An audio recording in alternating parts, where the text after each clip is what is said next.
राधे राधे मित्रों, आप सब कैसे हैं। आशा करती हूँ आप सब लोग अच्छे होंगे। तो हम बात कर रहे थे अगहन के महीने की, यानी माघशीर्ष के महीने की। तो इसमें आने वाले व्रत और त्योहारों की महिमा के बारे में हम लोग जान रहे थे कि इनको करने से क्या फल प्राप्त होता है। इसी प्रकार से अगहन के महीने में महालक्ष्मी और विष्णु भगवान का पूजन करने से महालक्ष्मी की प्राप्ति होती है और हमारे घर की निर्धनता, दरिद्रता, नकारात्मकता सब दूर हो जाती है, हमारा जीवन सुखमय हो जाता है। तो इसलिए हमें लक्ष्मी स्त्रोत का पाठ रोज़ करना चाहिए और सुनना चाहिए, किसी दूसरे को सुनाना भी चाहिए, क्योंकि इसका बहुत ही पुण्य है। तो लीजिए, मैं आपको लक्ष्मी स्त्रोत सुनाती हूँ, आप सुनिए। इंद्र बोले, संपूर्ण लोकों की जननी, विकसित कमल के सदृश नेत्रों वाली, भगवान विष्णु के वक्षस्थल में विराजमान कमलोद्भाव श्री लक्ष्मी देवी को मैं नमस्कार करता हूँ।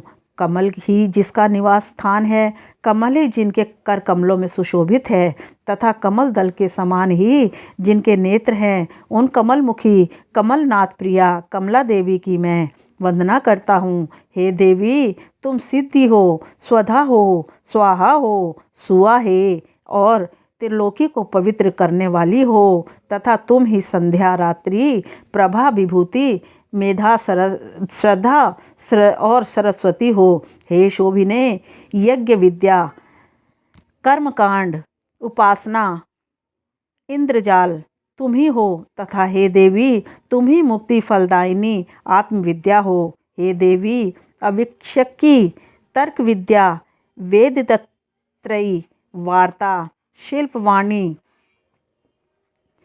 और राजनीति भी तुम ही हो। तुम ही ने अपने शांत और उग्र रूपों से यह समस्त संसार व्याप्त किया हुआ है। हे देवी, तुम्हारे बिना और ऐसी कौन स्त्री है जो देव भगवान गदाधर के योगी जन चिंतित सर्वज्ञ में शरीर का आश्चर्य पा सके। हे देवी, तुम्हारे छोड़ देने पर संपूर्ण त्रिलोकी की नष्ट प्राय हो गई थी, अब तुम ही उसे पुनः जीवन दान दिया है। हे महाभागे, स्त्री, पुत्र, गृह, धन, धान्य तथा सुहृदय से ये सब सदा आपकी दृष्टि पात्र से मनुष्यों को मिलते हैं। हे देवी, तुम्हारी कृपा दृष्टि से पात्र पुरुषों के लिए शारीरिक आरोग्य, ऐश्वर्य, शत्रु पक्ष का नाश और देवाधिदेव भगवान हरि पिता हैं। हे माता, तुमसे और श्री विष्णु भगवान से यह सफल चराचर जगत व्याप्त है। हे सर्वव्यापिनी, हे हमारे कोश, पशुशाला, गृह, भोग सामग्री, शरीर और स्त्री आदि को आप कभी न त्यागें, अर्थात इसमें भरपूर रहें।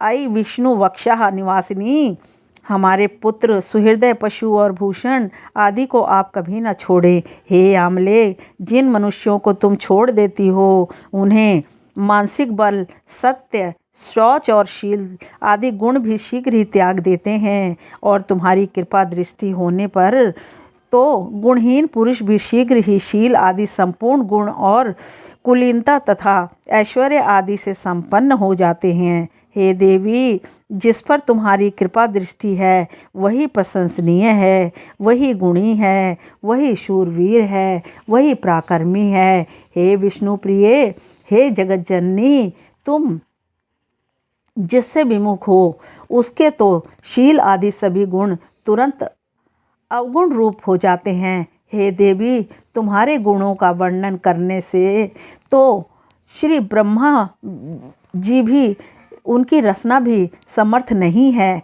फिर भी मैं क्या कर सकता हूँ। अतः हे कमल नयने, आप मुझ पर प्रसन्न हो और मुझे कभी न छोड़ें, हमेशा मेरे अंग संग रहें, सहाय बन के रहें। हे लक्ष्मी माता, आप अपनी दया दृष्टि बनाए रखें। बोलो लक्ष्मी माता की जय, बोलो विष्णु भगवान की जय।